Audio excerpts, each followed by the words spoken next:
Julie Chen is dead. Novel by Liann Zhang. Plot summary.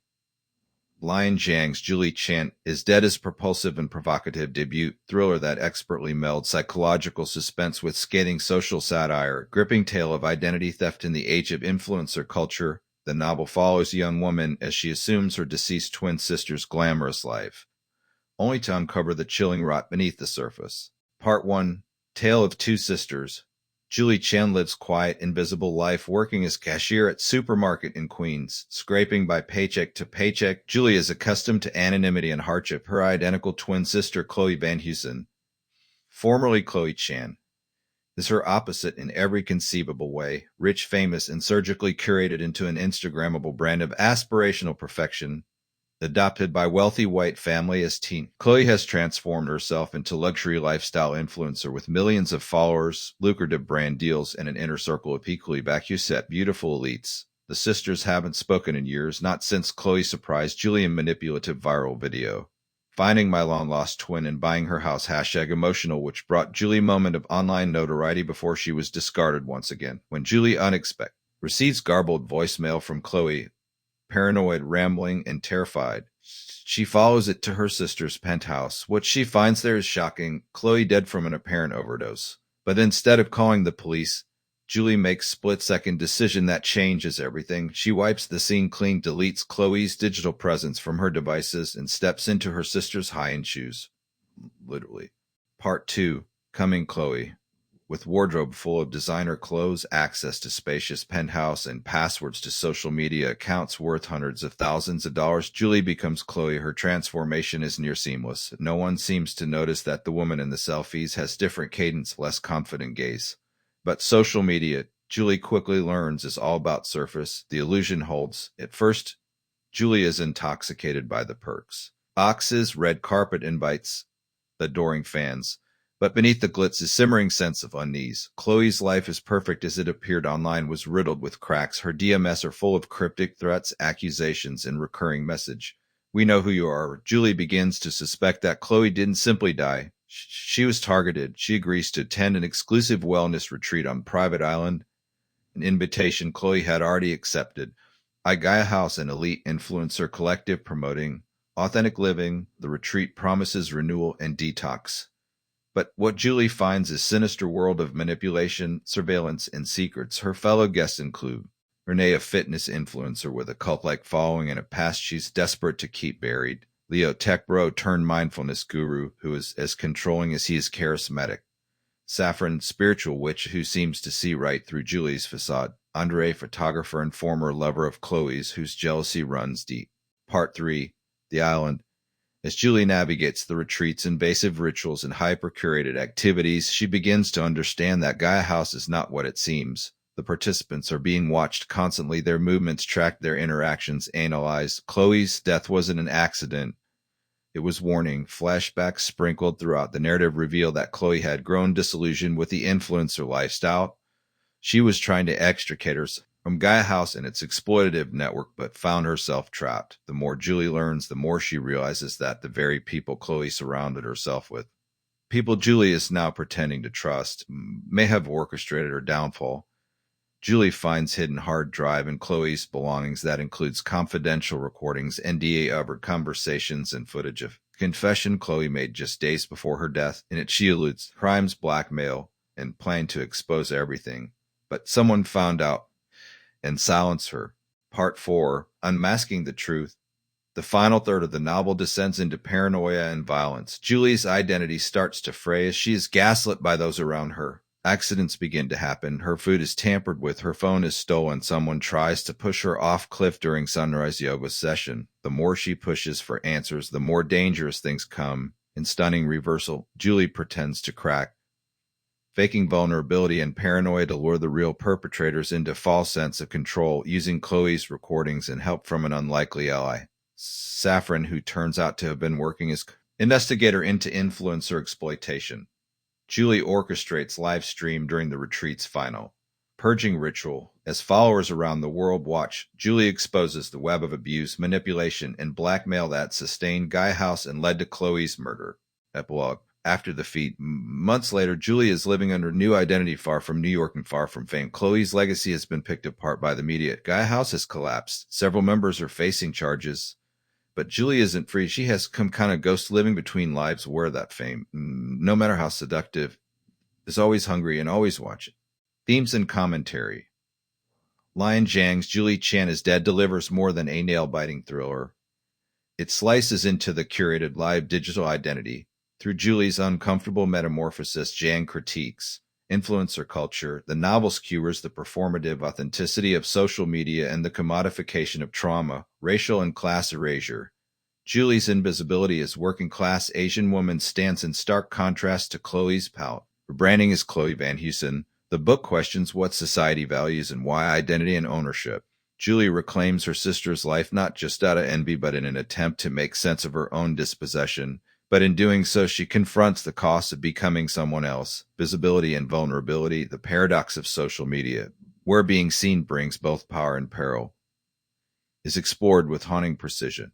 Final thoughts. Part single white female, part gone girl with the psychological bited yellow face and the unhinged surrealism of Bunny. Julie Chen is Dead is dark, dazzling exploration of identity, fame, and the dangerous seduction of the spotlight. Liann Zhang proves herself bold new voice, capable of making readers laugh, shudder, and question everything they scroll past. Book review. Julie Chen is Dead. Novel by Liann Zhang. Liann Zhang's Julie Chen is Dead is caustic and compelling debut that sharply dissects influencer culture while delivering riveting psychological thriller with elements reminiscent of Bunny by Monowad and Yellowface by R. F. Kuang. This novel doesn't just entertain. It provokes, unsettles, and forces readers to confront the consequences of curated identity in the digital age. The premise is irresistibly twisted. Julie Chen, struggling supermarket cashier, lives life of obscurity and hardship. Her twin sister Chloe VanHuusen, adopted into wealthy white family and rebranded for maximum aesthetic value, has become globally adored lifestyle influencer. The sisters, estranged for years, are only connected in the public consciousness by single viral stunt. Finding my long-lost twin and buying her house pound emotional video that used Julie's real poverty to boost Chloe's follower count. Once the video made its rounds, Julie was discarded again, relegated to the margins.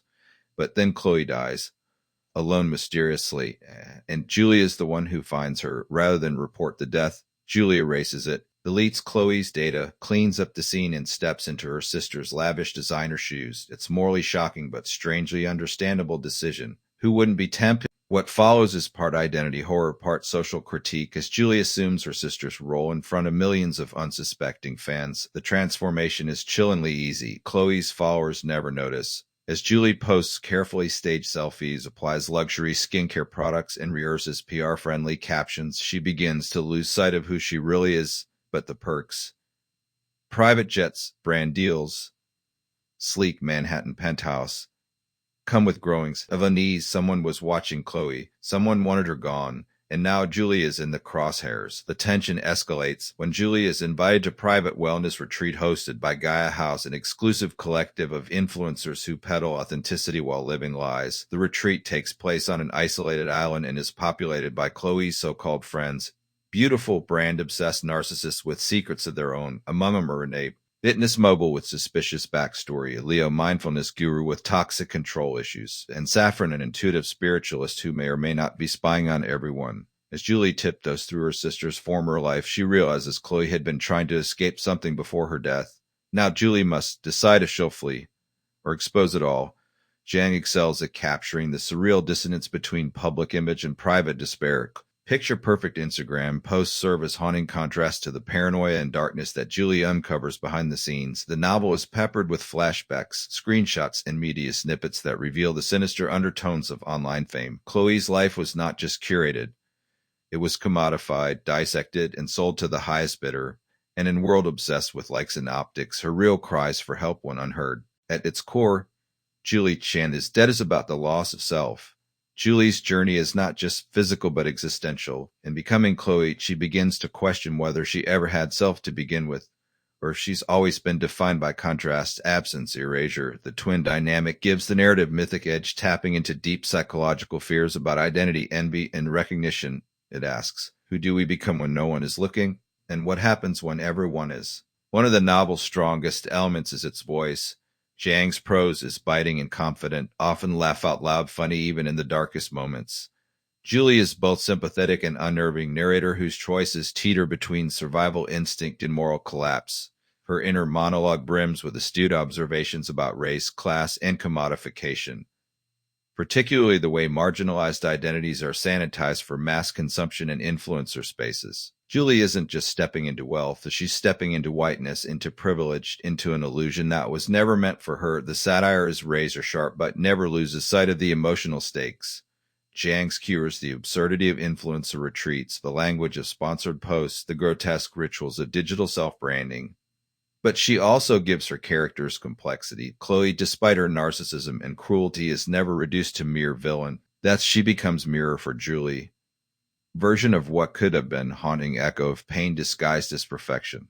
The retreat sequence forms the heart of the novel's suspense. Isolated from the mainland, surrounded by strangers who may have had role in Chloe's demise, Julie's paranoia deepens. She starts to receive cryptic messages, has her belongings tampered with, and is gaslit by the very people who claim to support her. Zhang masterfully ratchets up the tension, transforming the island into kind of psychological hellscape where nothing is real and trust is liability. When the plot reaches its climax, Julie's revenge, if it be called that, is both cathartic and terrifying. She exposes the rot beneath the digital glitz and move that's as much performance as justice. Yet even as the truth comes to light, Zhang refuses to offer easy closure. The final chapters remind readers that in the world of virality, visibility is both weapon and trap. Julie may survive, but she cannot go back to who she was. She's been seen, and once you've gone viral, the algorithm never forgets. In terms, to honor Julie Chan, his dead blends psychological thriller horror and literary satire with fluid ease. Fans of Bunny Gone Girl or Yellowface will appreciate its deliciously unhinged tone and its examination of identity performance.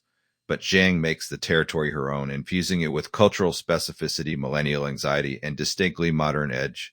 Verdict: Julie Chan is dead as bold, blistering debut that holds funhouse mirror up. Influencer culture and dares us to look with whip-smart writing, bone-deep tension, and morally complex protagonist. It's the kind of book that leaves readers questioning what they share, what they consume, and who they really are behind the screen. Liann Zhang doesn't just write about identity. She dissects it, exposes it, and ultimately reclaims it. Rating 5.5. Brilliantly unsettling thriller for the digital age.